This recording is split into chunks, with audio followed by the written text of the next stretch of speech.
Hello everyone! Today we're going to be talking about how I got to this from this. Let's get started. So the first step for this piece was to collect reference images. Shown here are 22, but the more the merrier. When collecting them, the concept I had in mind was to convey the emotions of devastation and despair, based around the phrase, "I just wanted to see you cry." If you watched my last video about AI, you'll know that I'm making a series of artworks that show either a victim or a perpetrator, while their counterpart is off screen. With this in mind, I created 4 thumbnails, using the references as a guide for posing, composition, and facial expression. When using reference, especially illustrations from other artists, I make sure to use multiple sources. By using components of multiple images, your work will end up being unique to you, and it won't just be a blatant copy of your favorite artist. I end up choosing this thumbnail, and even though it wasn't the most skillfully drawn of the bunch, I wanted to build on the emotion it provoked as it caught my interest. While I like the others and may continue them another time, this one felt like a diamond in the rough, and I was prepared to take it to the next level. And rough is an understatement. So begins the struggle through the ugly stage. As you may know, this stage occurs when the artwork you're working on is full of kinks, tragedy, and devastation, which is the emotion I'm going for, so I guess it's okay. And it can be very difficult to trust the process. In deciding whether or not to trust the process is difficult as well. A common piece of advice often given to and by artists of any kind is to not be afraid of disposing of your darlings, meaning that while you may like or even love aspects of a piece, sometimes it's best to let go when it's no longer salvageable. I find this to be decent advice, especially for traditional art, as sometimes you can go astray so much your piece ends up being a jump scare that's not worth continuing. However, I encourage you to save all of your drawings, to not only archive your progression, but to allow it time to sit, in case you are inspired to finish it another time, once you've separated your frustration from the image. Unlike traditional art, with digital art, you can continuously rework your piece, as your canvas can't be physically destroyed. Which is tried and true, as I painted this over 4 months, maybe even 5. Altogether, it only took 12 hours, but I had to rest my eyes between sessions, as there were many times where I wanted to sacrifice it to the gods.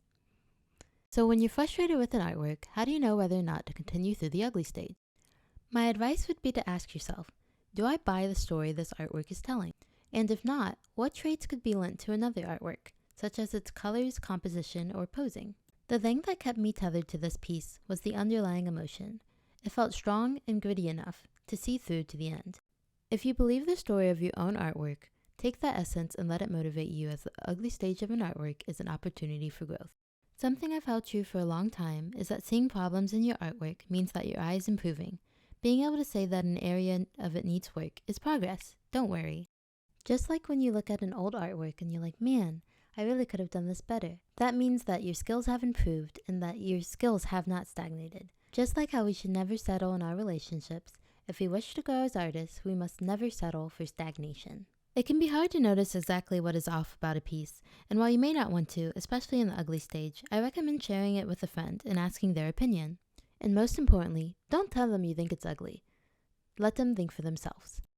By getting it unbiased, you can see it from a light in which you don't have your emotions attached. When showing my friend, she told me that she thought every iteration had a lot to say, and that each had a hand in getting to the finished piece.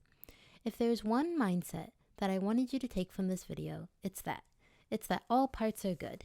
No matter how you might feel about it, every phase is a step in the journey, and no aspect is better or worse than the other. They simply are. I first heard this phrase in therapy in reference to humans as a whole, mind and body, the good, the bad, and the ugly. All of us are just part of the human experience, and all parts should be appreciated. This applies to our art as well. The parts we think are ugly may be cool, beautiful, or even funny to someone else. A big reason that we find something ugly is because it doesn't meet our expectations, the idea we have in our heads for what a piece should look like. However, newsflash, that imagined piece doesn't exist, so don't compare your early stages to an invisible goal. Overall, I wouldn't have been able to create this artwork without accepting the ugly, or shall I finally say, the stage full of potential. It was at this stage that I really felt strongly that this was going to be one of my favorite pieces I'd ever made. I really loved how the eyes were coming out and the little nose was cute, the hair and the coloring. It just felt really beautiful to me. Once I got the tone and the colors right, I really got to the part where it was fun.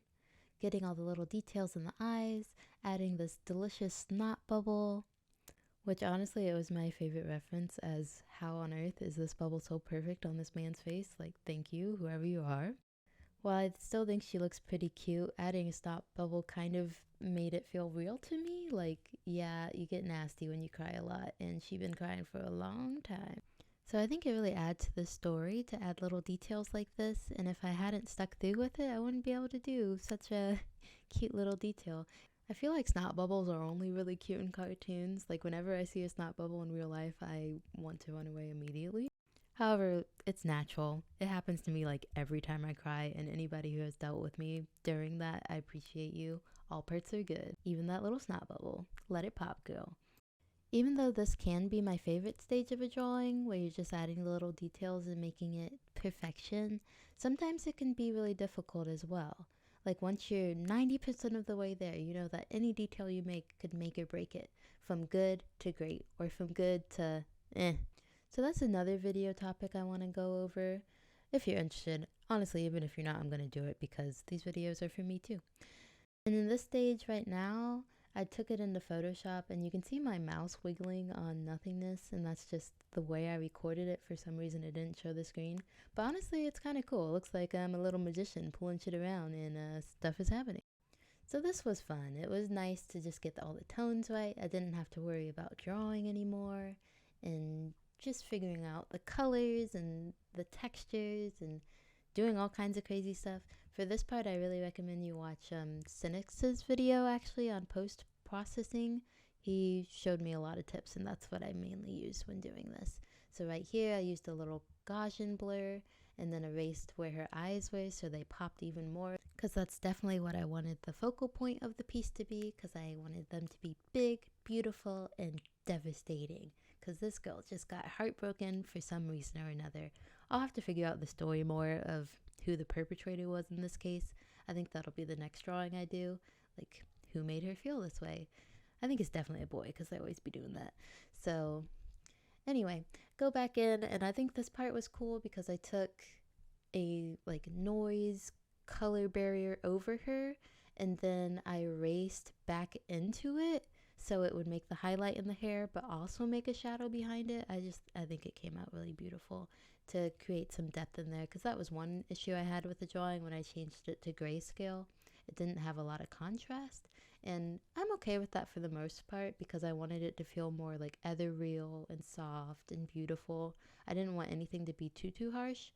Mainly, I just wanted the eyes to be heavily contrasted, and everything else could kind of be how it is.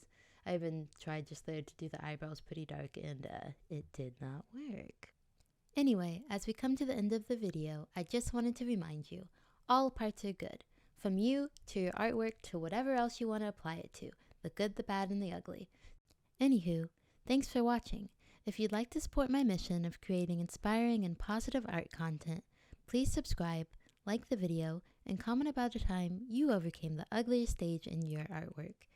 Hopefully this video inspired you to continue that piece that you left in the dust and see where you can take it.